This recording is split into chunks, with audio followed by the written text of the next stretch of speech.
মূলত এই মিষ্টি বাবুগুলোকে যখন আমি টাংটাই রিলিজ যে সার্জারিটি করি, তখন তাদেরকে একটু কাউন্সেলিং করার দরকার হয়ে থাকে। এই কারণেই, কারণ ওরা যাতে কোনোভাবেই বুঝতে না পারে।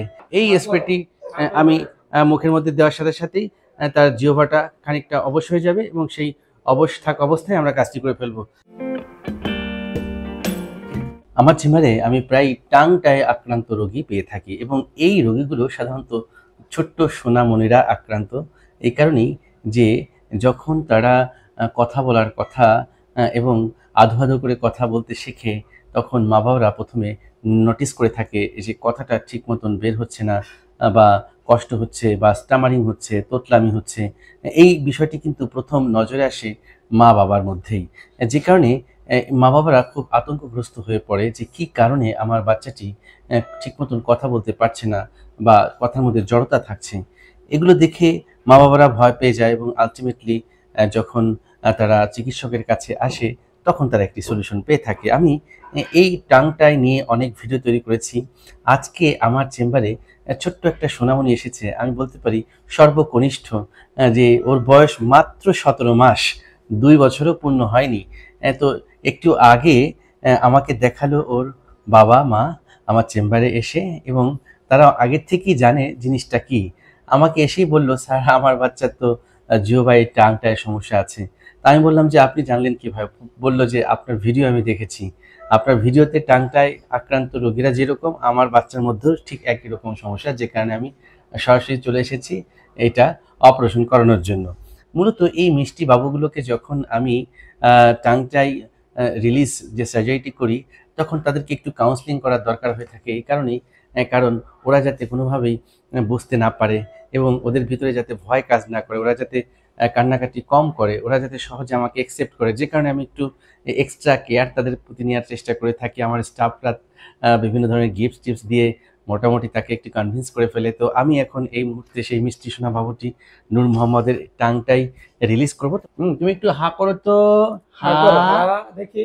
হ্যাঁ, আচ্ছা আচ্ছা, থাক থাক থাক, তোমার কান্নাকাটির দরকার নেই। মূলত ওরই টাংটায় সমস্যাটা হয়েছে। আমরা এখন ওকে এখানে বসাবো।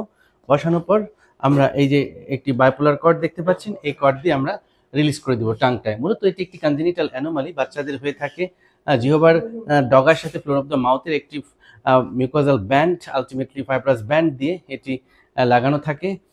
তো সেটার ফলে যেটি হয়, বাচ্চারা জিহ্বাটা ঠিক মতো নড়াচড়া করতে পারে না, এবং এর ফলেই কিন্তু কথা বলতে সমস্যা হয়, জড়তা কাজ করে, যেটাকে আমরা বলছি স্টামারিং বা তোতলামি সমস্যা, যেটি হতে পারে বাচ্চাদের ক্ষেত্রে। কারো ক্ষেত্রে তীব্র, কারো ক্ষেত্রে একটু কম। তো আমরা চাই যে বাচ্চারা বড় হোক স্মার্টলি, বড় হোক সুন্দরভাবে, কথায় যাতে কোনো জড়তা না থাকে। কারণ এইরকম টাংটায় প্রবলেম থাকলে বাচ্চা যখন বড় হতে থাকে, স্কুলে যখন যাবে, ও যখন একটু বুঝতে শিখবে, ওর ভেতরে যখন সব সেন্স কাজ করবে, তখন আসলে একটি মনের ভিতরে কষ্ট কাজ করে যে কি ব্যাপার, আমি কথা বলতে গেলে আটকে যাচ্ছি কিনা, বন্ধু বান্ধবরা হাসাহাসি করছে, মানুষজন একটু আর চোখে দেখছে। এই বিষয়টা কিন্তু খুবই গুরুত্বপূর্ণ, কারণ এটা একদিক দিয়ে মনের দিক থেকে ওই রোগীকে মারাত্মকভাবে কষ্ট দিয়ে থাকে। যে কারণে আমার পরামর্শ, বা অ্যাজ এন ENT সার্জন হিসেবে আমার পরামর্শ, যে আপনি আপনার সন্তানকে সুস্থ সুন্দরভাবে বড় হতে দিবেন এবং ছোটোখাটো যে প্রবলেমগুলো আছে সেগুলোকে পুষে না রেখে দ্রুত একজন চিকিৎসকের পরামর্শ নিয়ে সেটাকে সলভ করবেন। দেখবেন যে ভবিষ্যতে কোনো প্রবলেম হবে না। আমরা এই মিষ্টি বাবুটির এখন টাংটায় রিলিজ করবো আন্ডার লোকাল অ্যানেস্থেসিয়া। আমি একটি স্প্রে ব্যবহার করব। সিস্টার দেখি, এই স্প্রেটি আমি মুখের মধ্যে দেওয়ার সাথে সাথেই তার জিহ্বাটা খানিকটা অবশ হয়ে যাবে এবং সেই অবশ থাকা অবস্থায় আমরা কাজটি করে ফেলবো। Mister Arif, please. হ্যাঁ, তো এখানে আমি অভিভাবকদেরকে বলে রাখি, যেহেতু আমরা এখানে তাকে পুরো অজ্ঞান করব না, বাচ্চা একটু কাঁদবে, এই কান্নাটা অবশ্যই সহ্য করতে হবে। খেয়াল করুন, আমি কত অল্প সময়ের মধ্যেই এই সার্জারিটি সম্পন্ন করলাম। মূলত তাকে একটি লোকাল স্প্রে দিলাম প্রথমে, দেওয়ার পর খানিকক্ষণ সময়ের মধ্যে তার যে জিহ্বাটা অনেকটা অবশ হয়ে গেল, ব্যথা মুক্ত হয়ে গেল, এবং আমি বাইপোলার কর্ড দিয়ে যে ফাইব্রাস ব্যান্ডটি ছিল টাংটাই, যেটাকে আমরা বলছি, সেটাকে রিলিজ করে দিলাম। এবং রিলিজ করার পর বাচ্চাটিকে একটি জুস উপহার দিলাম। ও তো মোটামুটি পেয়ে একটু খুশি হলো, চলে গেল। তো এইভাবেই মোটামুটি আমরা টাংটাইটাকে রিলিজ করে থাকি আন্ডার লোকাল অ্যানেস্থেসিয়া। অতএব আপনিও আপনার সন্তানের ক্ষেত্রে সচেতন হবেন, সেটাই আমি চাই। আসলে আমরা সচেতন হই, কারণ এই সচেতনতার পর আমাদেরকে মুক্তি দিতে। Thank you very much for watching this video.